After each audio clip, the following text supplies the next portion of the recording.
Welcome to the latest episode of CarePoints. I'm your host, Kenny Schiff, the Chief Marketing Officer for Lone Star Communications. Today's episode is part of my continuing series of conversations with my collaborators at Lone Star, customers, partners, and notable folks in the tech industry. And it's my pleasure to interview Steve Tyler. Welcome, Steve. Hi, Kenny. Good to see you. Let me tell you a little bit about Steve, and then I'll have him tell us about himself. Steve is a seasoned product and technology executive with over 20 years of experience in healthcare, especially in the software as a services solutions realm. He has a strong record of driving growth, managed regulatory compliance, and leading mergers and acquisitions. Steve has held significant roles such as Vice President of Clinical Collaboration and Alarm Management Products at TigerConnect, where he achieved substantial growth, Chief Technology Officer at Vocera Communication and Extension Healthcare, now owned by Stryker, and where in all of these cases, he shaped the clinical communication and collaboration market. Currently, Steve provides strategic consulting for organizations looking to develop and refine their software product strategies, particularly in the healthcare sector. Thanks for joining me today. You know, Steve, our little corner of healthcare technology business has lots of interconnectedness. No pun intended. And together, we have lots of friends and technology experiences in common. My friend Tim Gee used to refer to himself as a connectologist, and I think you fit into the category of connectologist. So today, we're going to talk a whole bunch about making products for the healthcare business, but I want to explore a little bit about your background. So let's talk about Extension Healthcare and what led you to Extension Healthcare, Vocera, and eventually Tiger. Let's just start there. Why don't you tell us a little bit about that? Thanks, Kenny. I do think I've spent quite a fair bit of time connecting things. That does seem to be a theme. I started in deploying EHR and EMR solutions and integrating them, connecting practices and hospitals and feeds of data and getting the right information to the right folks. And it was readily apparent to me in that exercise that there was an opportunity to develop some software to help get that digitized chart information to more places so that caregivers could be more effective. And that ultimately led to the founding of Extension Healthcare. And we started with integrating with an EHR and putting that information on a phone. That soon led to medical device integration, telemetry, and so on. And ultimately, where we ended up was to my knowledge, pioneering the concept of contextual or situational awareness-based communication. Essentially, this idea that we can combine data that we have with data that just changed and presenting it on the phone so that the caregiver has the context. And I continued that exercise as Extension Healthcare was acquired by Vocera. Later, Vocera was acquired by Stryker. And I'm proud of the fact that that software is still out there being used in lots of places and is helping caregivers understand what's going on so they can more effectively respond. Later, as you mentioned, I spent time doing similar things at TigerConnect and helping them evolve their messaging platform. I'm very passionate about developing products and making sure that what gets put in the hands of caregivers is going to be helpful. That's easier said than done in my experience. And as I recall, going back to the early days of Extension, this part of the special sauce was the whole Cisco thing, which 10, 12 years ago was especially very important, still important, but really important then. You want to talk a little bit about any ahas that you had about what Cisco brought to the healthcare enterprise and the things that you could add on top of that? Yeah, I mean, from a business strategy standpoint, it was very effective for us. We're a young startup. We have lots of great ideas and we're proud of our developments and our innovation. But when your software isn't used by many, credibility is challenging. And so being able to work with Cisco and essentially tell Cisco, look, you've got the most effective infrastructure for voice communication. It's everywhere and it's consistently used. We can make that much more effective for caregivers. And so it was a great relationship in that they provided the infrastructure and we provided the data, and we went to market together. It walked us into a lot of doors, and that's a big element of the growth that Extension Healthcare experienced. It was very effective. And you were in many respects at the right place at the right time, because in the earlier part of the 2000s, the connectology that we're talking about largely centered around, say, emergent healthcare, which was around the same time that you were starting up, was acquired by Philips. So Extension was in a position to be more of a real extension than Philips was with the emergent product, whereby they were really kind of centering it on the Philips universe. And so two things happened there. One is there was a bit of a vacuum because of the opportunity left by Philips' acquisition of Emergent. And then 2009 in the United States, because of the HITECH Act and the money available for EHR readiness and rollouts, all of a sudden there was a need to somehow mush these things together, and Extension was there. So as you imagine what that was going to be like 15 years ago and where we sit today, and now that you have worked for some of the most important players in that, what's the scorecard? How are we doing? Did it turn out to be the way you expected it to? I love that question. It's a little bit controversial. It's a good question. My summary point here is, I think we've helped in many ways. I know directly of circumstances where impassioned caregivers and nursing leaders, physicians have made it very clear that the existence of our solution, when well integrated with other systems in the healthcare enterprise, has saved lives. And I'm grateful to know that. But I think in transparency, I think we've disrupted a lot too.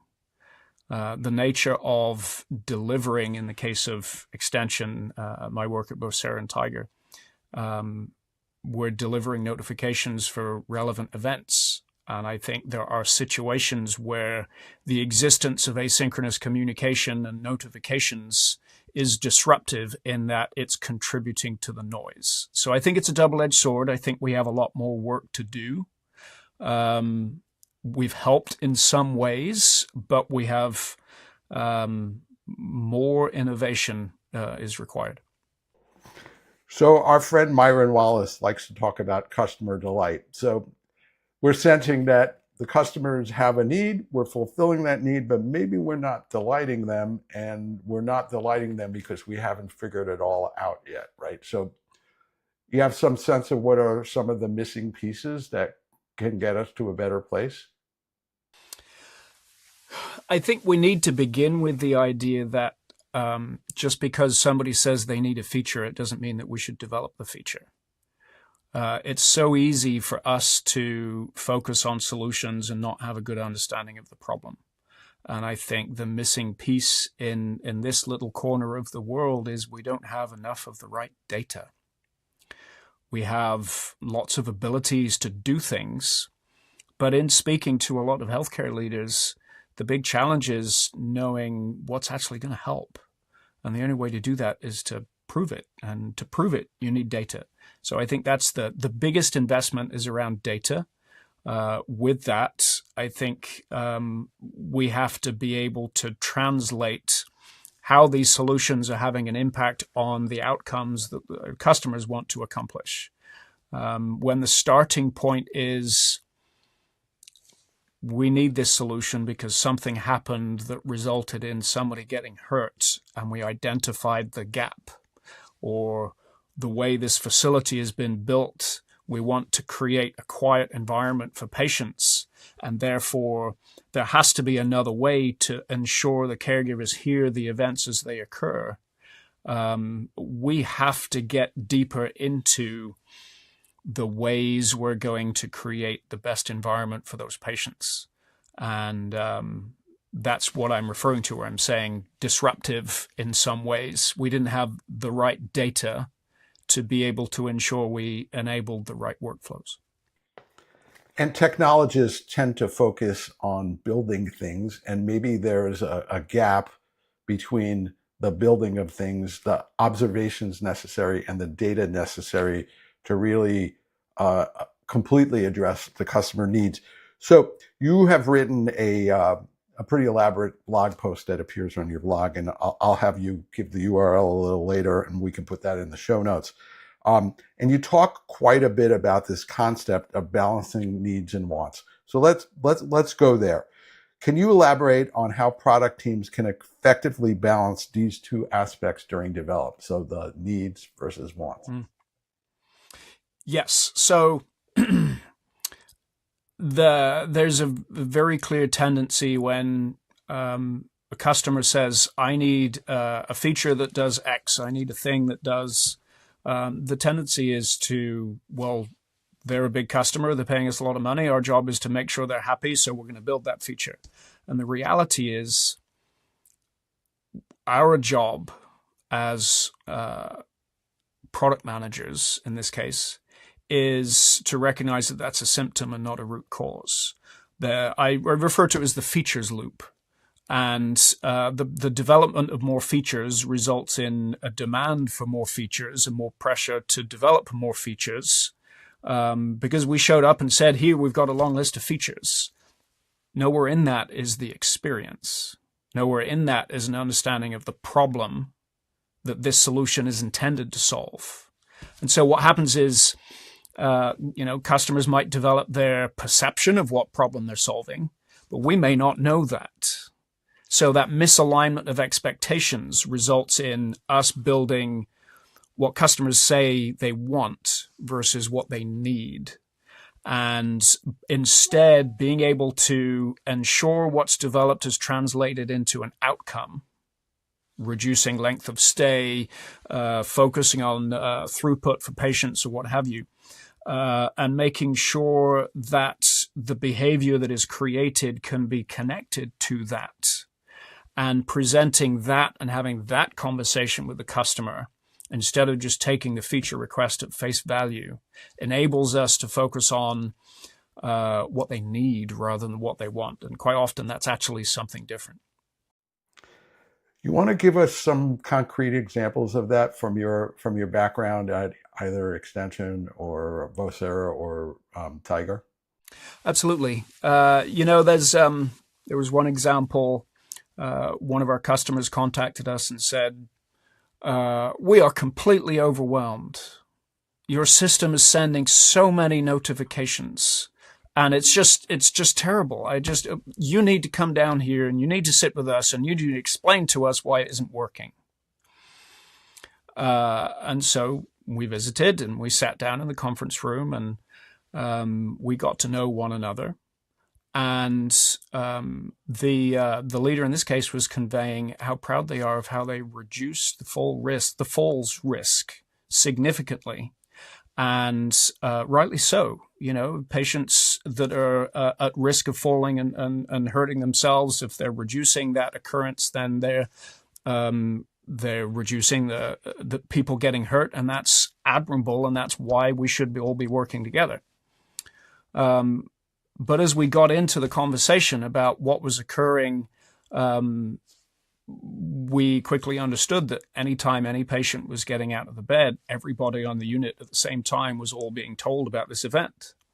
And it was all occurring for every patient, regardless of whether there was a full risk or not. And so this is this example of what I need is, and I've seen this several times, I have a fear that I might miss something if you don't tell me everything that is occurring. It's a fear-based reaction, as opposed to using a scientific process to use situational awareness to understand whether that's actually going to be helpful or not. The solution in this case is to use additional data, then once aggregated, enables the solution to know whether it's relevant or not in safe ways, to reduce the noise so that when the phone does beep, the phone is going to show me something that I need to know because somebody needs help.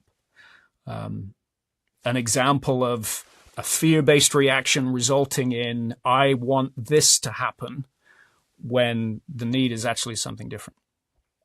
So I think the process you're describing lines up with what you had talked about in your blog about identifying true needs.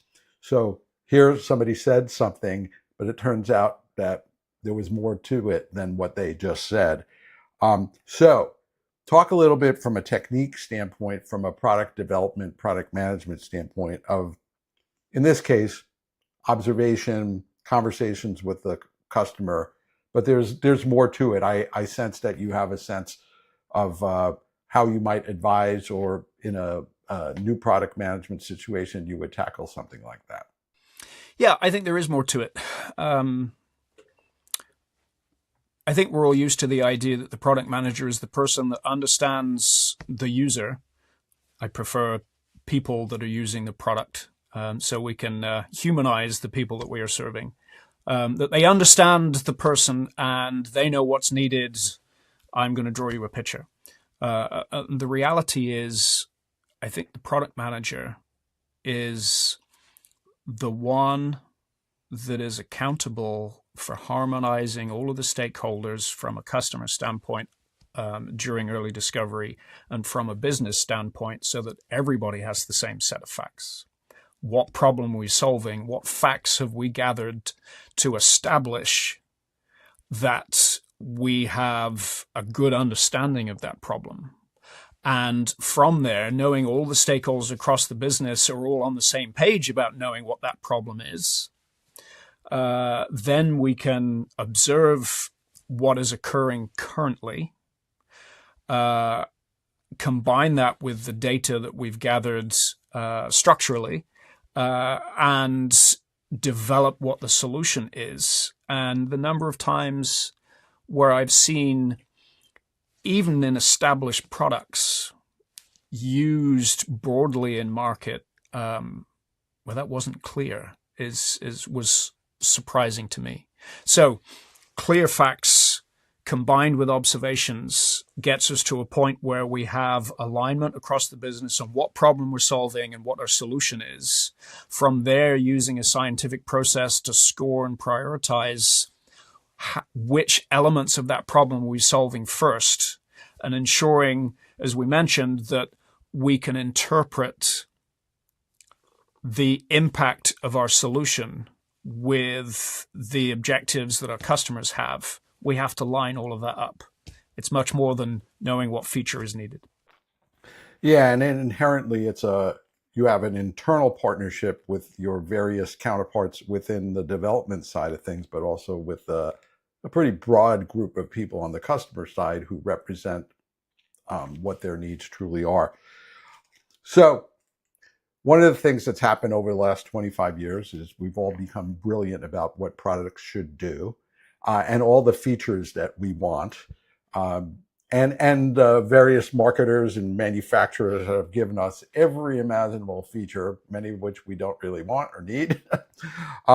So how do we avoid feature overload? And how can product managers do a better job of sort of paying attention to what's really important versus what's cool, or just something that they know that they can work in that's,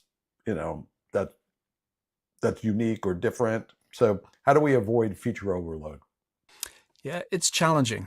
And I certainly can attest myself to contributing to feature overload by impassionately espousing the virtues of one idea or another. I am guilty of that. Assuming we have a clear understanding of what problem we're solving, that's the first step. Making sure that we have alignment across the business on that is the next step, as mentioned. Understanding that there's a cost to every feature developed, I think, is one of those things that isn't as well understood. It's easy to consider, well, we developed that feature and now it works and we're good, right? Move on to the next feature. There's no cost, but there is a cost. If you're thinking about a manufacturing process as an analogy, every feature involves inventory of parts that sit on the shelf that requires work to build the product and ship it. And so the cost of these features starts slowing velocity. The next release takes that much longer. Reliability is impacted. I use jokingly the analogy of the water cooler, right? That used to be that you had to turn that big plastic container upside down, and there was only one person in the office, Jim, that was feeling comfortable with doing that without throwing water everywhere. But when I walked up to that water cooler with a bunch of paperwork under my arm or my laptop or something, and I had my mug in my hand, I could pull the lever with one hand, water would rush out, it was cold, I got my water. Well, now we don't have those big containers. We have a pipe of water going in, and that makes sense, but there's a whole host of buttons and complicated controls to figure out what temperature of water that I need, and I can no longer pull the lever with my thumb, and the water comes out slowly, but we added a light. And so the key observation for me is we have to learn how to say no. The light in the analogy of the water cooler is not helpful, no matter how clever the positioning might be in making the water healthier or whatever the justification is. It's not about the value that I want to get out of getting water quickly that's cold into my mug. And so saying no to me is the biggest deal, and that we can do that provided we've established alignment across the business. Everybody knows why the answer is no. I think that's the key. So you've spent a lot of time in healthcare and a significant amount of time specifically in the software as a service part of it. And healthcare is special, unique. There's a lot of money, effort going on in it, but it doesn't represent tens of millions of end users in the way that consumer products are. So talk about how all this plays out specifically in healthcare. And in the blog, you talk about, again, this need versus want dynamic, and it's unique in healthcare. It is. It is. The amount of education, the amount of effort, the downright traumatic experience that caregivers often deal with in providing care in some of these environments is beyond what I could ever possibly understand. And whereas in many other industries, you've got a reasonable understanding of the experience of playing music with a music playing app, for example, most of us, unless we've been a caregiver, have no idea. And I think that the starting point about unique challenges in healthcare is you're never going to understand what the caregivers are going through.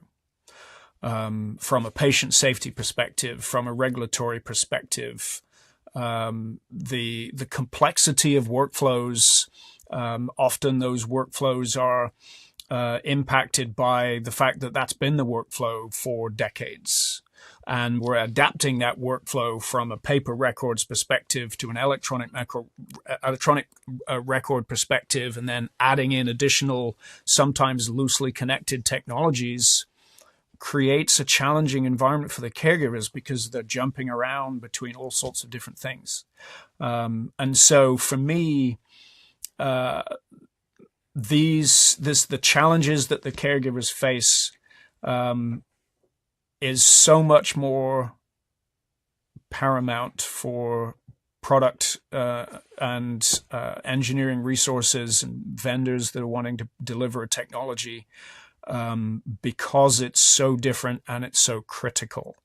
And so we have to have a system level understanding, not just of our own product, but of the environment our product goes into.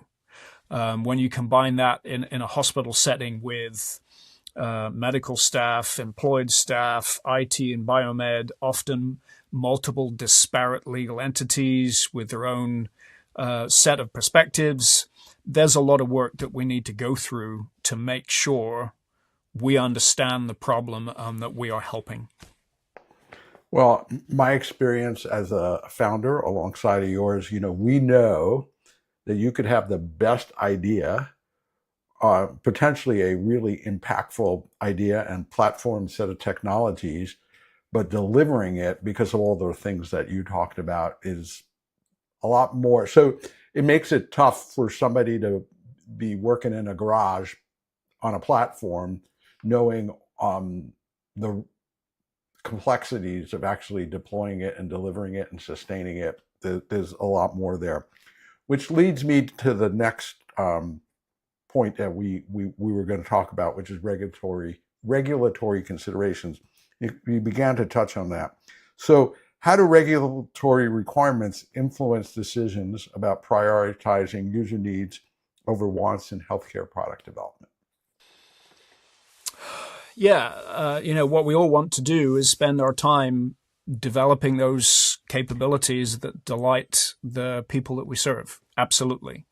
But when there are regulatory constraints that make it clear you don't have a choice, you will do these things. You will prove that everything you've developed does exactly what you said it was going to do, and you will prove that it's safe. That's very different than the commonplace agile software development methodology. It's the adage "move fast and break things" is incongruent with prove before you ship that product that it does everything you said it was going to do and that it's safe. And so it has a huge impact on the way we develop software and the way we deliver it. It has implications across many departments outside of the development of the software. And so the impact of that means that we have to be a lot more thoughtful with regard to not just the discretionary investments that we make. We think people would really like it if we did this. We have to balance that with a non-discretionary. It must do this. We must have complete traceability. We must have a robust audit trail of everything that occurred and so on. There are essentially more influencers and more requirements that have to be addressed, and it makes it much more complicated. Yeah, and I would think that we're at an interesting time in that the talk of less regulation, deregulation may play into all this. Do you have any thoughts about what's unraveling in today's environment? Certainly that's possible. From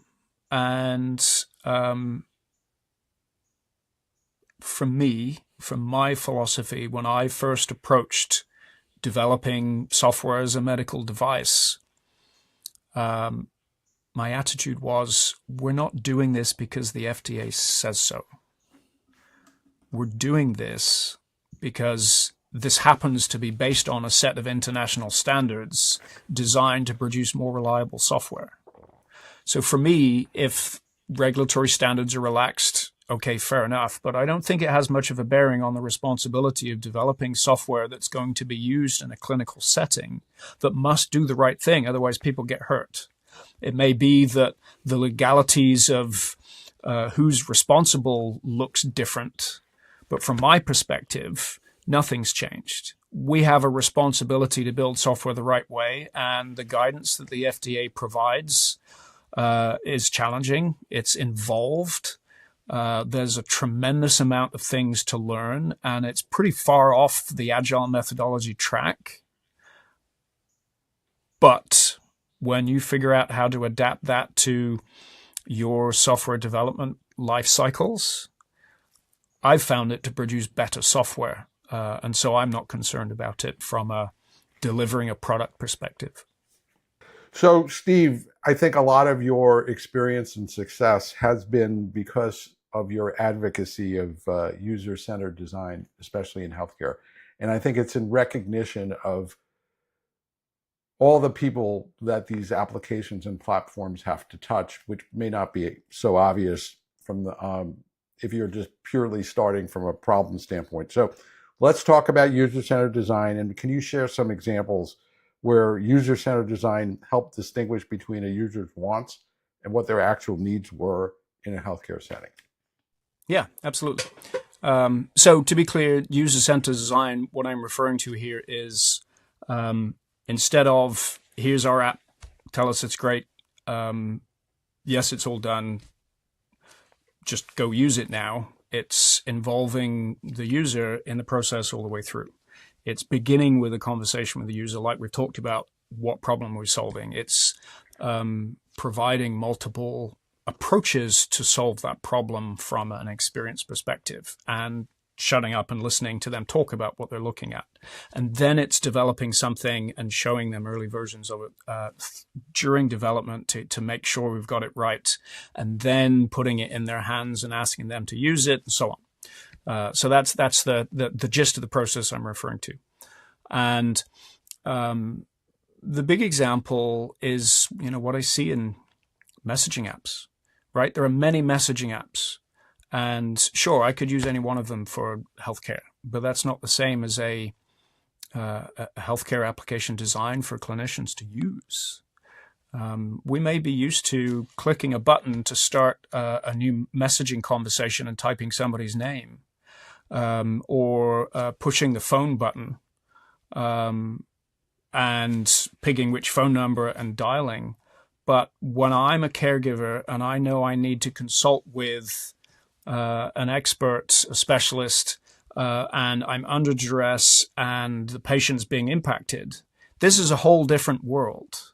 We have to take a much more thoughtful approach.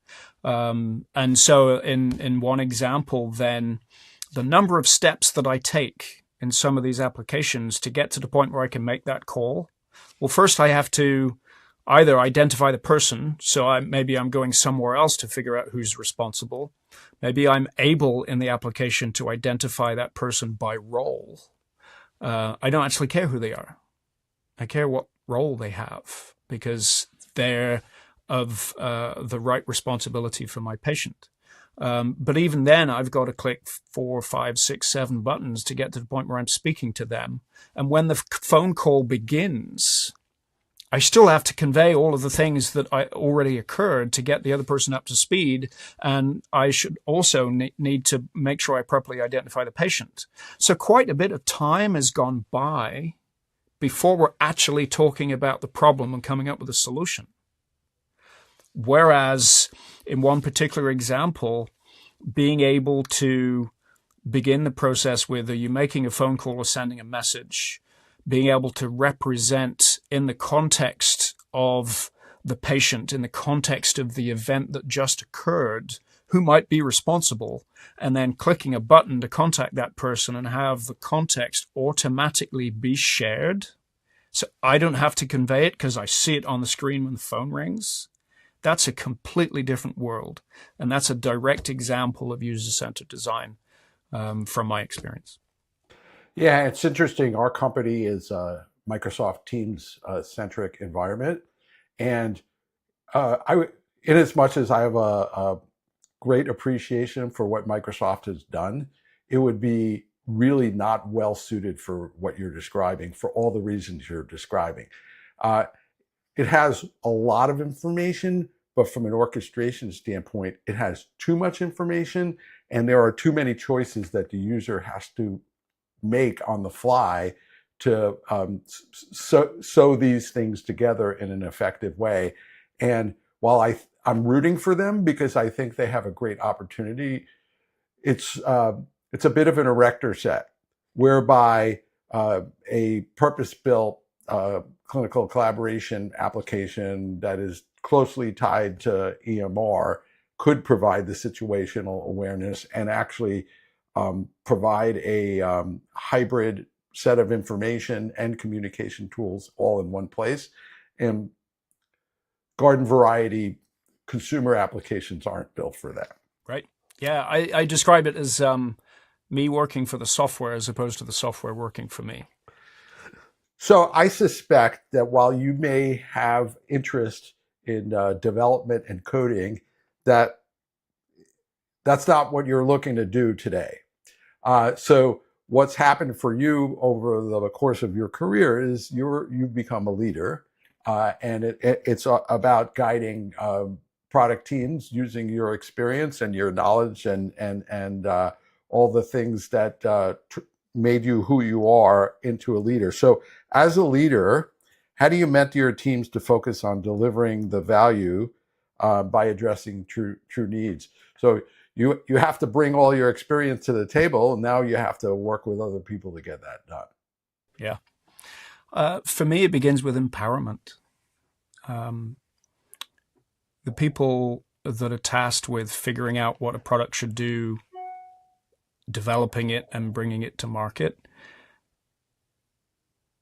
the businesses where they do this have to empower them to be able to lead with the insights they uncover. And that seems like a really obvious statement, but from my experience, that's not always the case. They have to be bold to be able to ask why and be prepared for the answer to not be what you thought it was. I talked earlier about, the importance of alignment across all the stakeholders. Everybody is responsible here. If a product team is going to be successful, it's successful because they established alignment across the business. What that means is everybody from sales to marketing to customer success to support, as well as product and engineering, finance, everybody has to contribute data so that there's a clear picture about what's actually going on. And most importantly, the business has to be in a position to listen to the answers. And so my message to teams that I've led has been, be empowered. Know that your voice matters. Believe that it's possible that a solution can be developed that is going to make a difference. You have to know that you're working on something that means something. And, we have to do so in such a way that we're working together to make that happen. So do you think that manufacturers, developers can be too focused on market trends and competitor features rather than some of the things that you're talking about? I very much see that.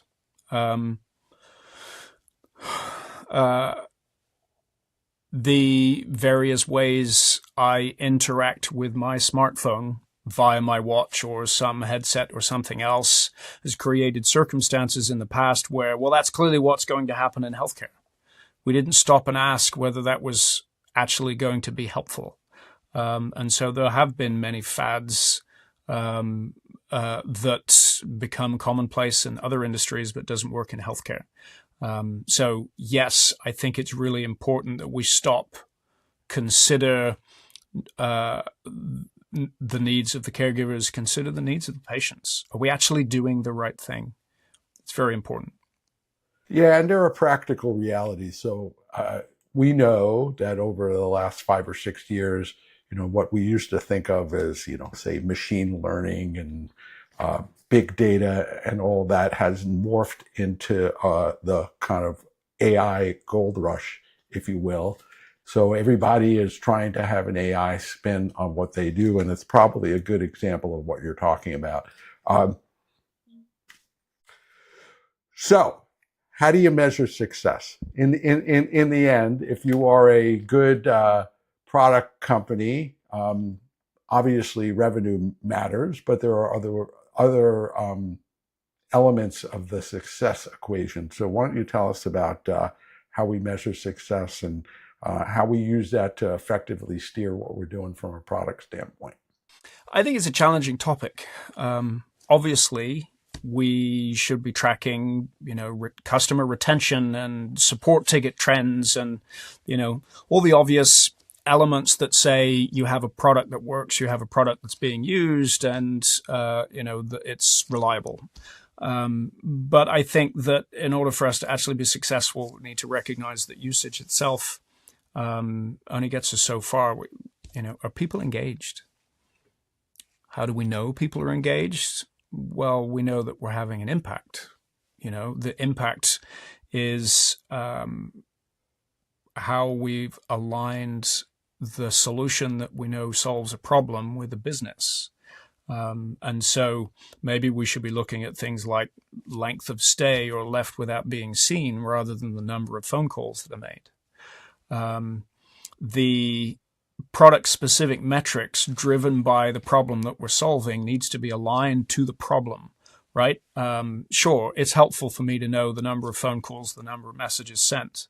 But if the problem we're solving is caregivers are overwhelmed and as a result there is a risk of omission or commission that results in a communication breakdown that results in a patient getting hurt, well, then maybe we should be measuring the number of occurrences where we were able to safely suppress communication to reduce the noise level. And that may or may not be appropriate based on the technology, but I'm using that as an example for product-specific metrics that tell us much more about the impact we're having. And then rolling all of that up into the ability to get care to patients, to get patients moved through the system, is how we're able to demonstrate that we're actually making a difference. I think the sensitive element that I've seen is there's a tremendous amount of pride, perhaps rightly, in features that develop, products that are developed, and seeing the big impressive numbers on it being used perhaps is a bit more about pride than it is about knowing that we're making a difference. So to me, it's evidence ultimately of how the product is actually solving the problem we set out to solve. So let's give you an opportunity to talk to the business folks who are creating products and platforms. And what are your recommendations for those people regarding the pathways, kind of summarize the pathways to successful product? I would summarize it in two categories that I think everything stems from. And maybe this is somewhat ideological, but I think the question itself is ideological. How do you create the product that's really going to make a difference? I think so. Those two categories are integrity and alignment. Integrity is customers know when you're showing up to talk about something that may or may not solve the problem they're looking to solve.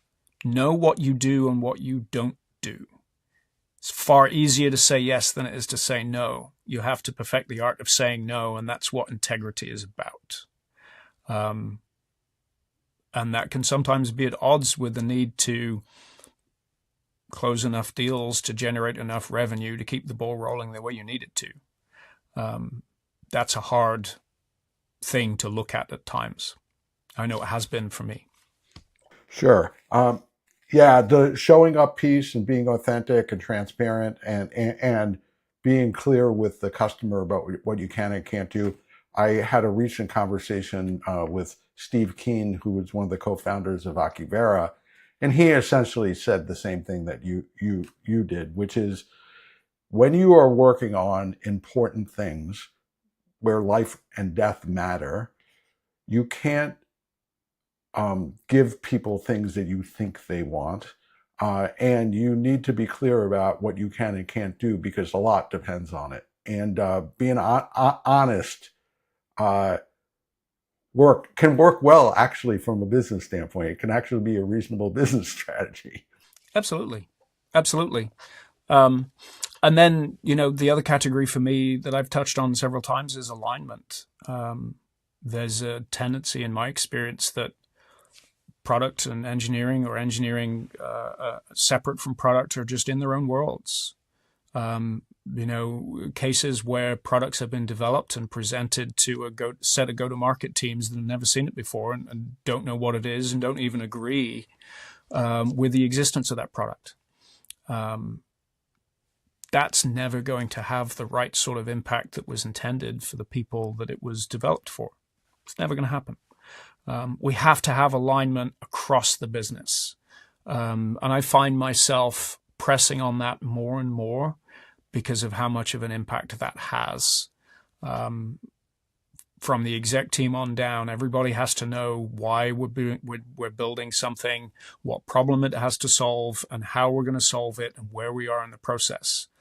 Everybody needs to care about it, not just those that are writing the code. So let's think ahead a little bit. So what do you see as some opportunities for people who are making products for the hospital market in the US in 2025 and beyond? Well, it's very clear that AI is going to play a role. My personal perspective is that role is perhaps less related to direct caregiving processes, is a supportive role. That's probably a safer way to perfect technology that is moving at a very rapid rate. I believe that from what I've seen, what we actually need to do next is get a much better handle on the data. We have pockets of data. We have some data that's more structured than others. If we're going to address big problems like a shortage of 500,000 nurses, we're going to need to do more with less. That's clearly what AI is going to help us with. But the prospect of trying to do direct caregiving related, trying to accomplish caregiving related processes using AI with a shortage of nurses is pretty scary to me.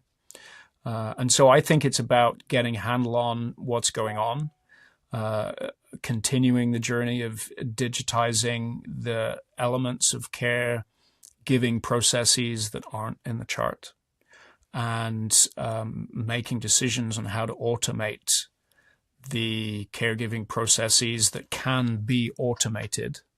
And that's how we're going to address some of those big picture problems, in my opinion. Cool. So if somebody wants to get in touch with Steve Tyler, how can they get in touch with you? I have a website, stevejtyler.com. By all means, please contact me there. You can find me on LinkedIn as well. And, I'm passionate about building great products that make a difference. I will give you my opinion. And if I don't have an opinion or I don't have expertise in some area, I will tell you no, because integrity is important to me. I'm comfortable with saying I don't know. I think that's a solid starting point. Yeah, I think that's a great thing about the work that you have done and shown in the successful products that you've worked on. And I think it's been my pleasure to chat with you about all these things, and philosophical and otherwise. So thanks for joining me today. Thanks for you who are all listening to CarePoints. And if you're listening on Apple or Spotify or watching on YouTube, make sure to hit the like button and subscribe so you can get notified when we release new episodes. And you can visit us to look at past episodes at www.lonestarcom.com/podcast. That's www.lonestarcom.com/podcast. Thanks so much for listening. It's great to be with all of you.